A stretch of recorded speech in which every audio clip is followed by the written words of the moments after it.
ओम नमो नारायण। अस्सलाम वालेकुम। भोले बाबा की जय। जैसा आपको इस अकाउंट पे पता चल रहा है कि जो हेड़ा खान बाबा जी का जो टेम्पल है जनकपुरी में, ये महत्वपूर्ण क्यों है? क्योंकि जो सेकंड कमिंग है और जो बाबा जी इन बॉडी है वो यहीं पर ही आते जाते हैं और किसी टेम्पल में आते जाते नहीं है। और जो हेड़ा खान बाबा जी हैं अभी करंट में, वो खाली महंत बाबा की परिवार के साथ में ही संपर्क में हैं। और जो भी उनको मुक्तेश्वर रीठा में मिलने जाता था, उनको पहले महंत बाबा जी के टेम्पल दिल्ली में आना पड़ता था, उसके बाद वो जाते थे रीठा मुक्तेश्वर उनसे मिलने। ठीक है, तो ये काफी समय से चलते आ रहा है। 2016 में हमने मूवी भी बनाई हेड़ा खान एक्सपोज, उसमें सब कुछ दिया। 5-6 साल हो गए हैं, बट अब ये बातें इसलिए दोबारा से अनकवर हो रही है क्योंकि देखिए डिस्ट्रक्शन तो हो ही रही है। जब धरती पे पाप बढ़ रहा है बहुत ज्यादा, तो महाक्रांति तो 2016 से ही चल रही है, अब चरम सीमा पे है और अब बहुत ज्यादा और आगे बढ़ेगी। आपको लगेगा कि सब शांत शांत हो रहा है, बट शांति नहीं हो रही, बहुत महाक्रांति हो रही है। आपको दिख रहा है कि शांति है। तो मैं जो बाबा जी की जो सेकंड कमिंग है उसके संदर्भ में आपको एक बहुत ही महत्वपूर्ण बात बता दूं कि महंत बाबा जी को हेड़ा खान बाबा जी ने क्या बताया था अपने रीइंकारनेशन के बारे में, कि मेरा जो रीइंकारनेशन होगा वो ट्रांसमाइग्रेशन के थ्रू होगा। ट्रांसमाइग्रेशन है परकया प्रवेश की योगी अपने सूक्ष्म शरीर को, लिंग शरीर को एक जीवित मृत में या मृत में कैसे ट्रांसफर करता है और उसी की बॉडी की फैकल्टीज के ऊपर कंट्रोल पा लेता है। ये महंत बाबा जी की जो दिव्य कथा अमृत रीलोडेड है, डिवाइन नेक्टर फॉर परफेक्शन, इसके अंदर बहुत भली भांति दिया हुआ है कि हेड़ा खान बाबा ने कैसे बताया महंत बाबा को कि मेरा जो नेक्स्ट अब रीइंकारनेशन होगा, जो मैं धरती पे फॉर्म में आऊंगा, मैं परकया प्रवेश के थ्रू आऊंगा, जिसको अंग्रेजी में कहते हैं ट्रांसमाइग्रेशन।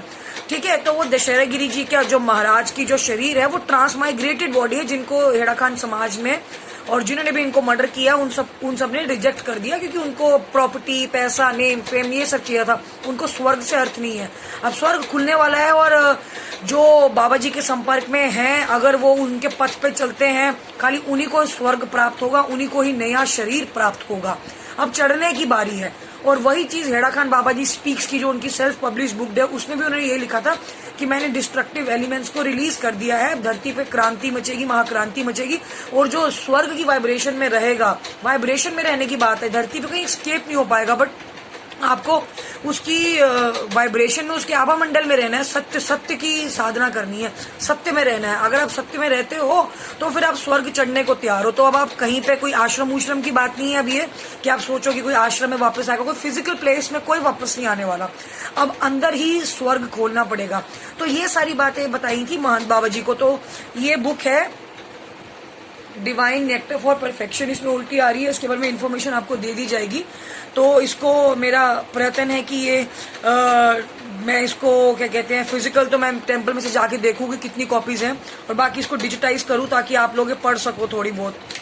ठीक है, क्योंकि वैक्सीनेशन के बाद तो सब आप लोग शैतान बनने ही वाले हो, और वैक्सीनेशन के अगर आपने ले ली तो आप कुछ नहीं भक्ति वगैरह कर पाओगे, कुछ नहीं पढ़ पाओगे, आप खाली भोग और फिजिकल बॉडी में ही आओगे। तो बस यही है कि जो महंत बाबा को बताया गया था कि उन्होंने हेड़ा खान बाबा जी ने कि मैं दोबारा कैसे आऊंगा, और हेड़ा खान बाबा जी की जो करंट की फॉर्म है, जो री इंकारनेशन और जो सेकंड कमिंग है हेड़ा खान बाबा जी की, वो खाली महंत बाबा के थ्रू ही थी। अब उनके परिवार को ही पता है और उनके टेम्पल से ही। तो सब टेम्पल टूट जाएंगे, यही टेम्पल बचेगा। ओम नमः शिवाय। भोले बाबा की जय।